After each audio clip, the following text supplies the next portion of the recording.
జొన్న రొట్టెలు చేయడం మీలో ఎంతమందికొచ్చు? మా ఇంట్లో ఎవ్వరికీ రాదు. కానీ మా చెల్లి వాళ్ళ హస్బెండ్ జొన్న రొట్టెలే తింటారు. మా చెల్లి పెళ్ళయ్యాక నేర్చుకుంది గానీ అది బిజీగా ఉందని మా మమ్మీ చేయడానికి ట్రై చేస్తోంది. యూట్యూబ్ లో రెసిపీ చూసే స్టార్ట్ చేసాము. కానీ ఇంత రఫ్ ఉంటుందని అసలు ఎక్స్పెక్ట్ చేయలేదు. ఫస్ట్ టైం చేసినప్పుడేమో సగం సగం విరిగిపోయింది.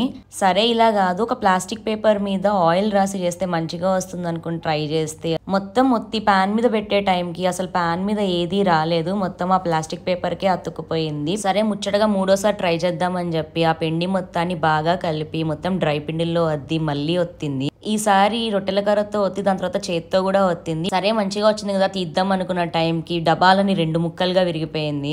పట్టు వదలని విక్రమార్కుడుల మమ్మీ 4గోసారి ఆయిల్ రాసి డ్రై పిండి అద్ది మంచిగా మళ్ళీ ఒత్తింది. ఈసారి మాత్రం కొంచెం బ్రేక్ అయినా పర్లేదు, ఇప్పుడు బాగానే వచ్చింది. ఆఫ్టర్ 4 అటెంప్ట్స్ ఫైనల్ గా సక్సెస్ అయింది. అమ్మో ఇంత కష్టపడే బదులు ఒక 30 రూపీస్ పెట్టి బయట కొనుక్కుని తింటే అయిపోతుంది కదా అనిపించింది నాకు. బట్ మమ్మీ హార్డ్ వర్కర్స్ కదా, అలా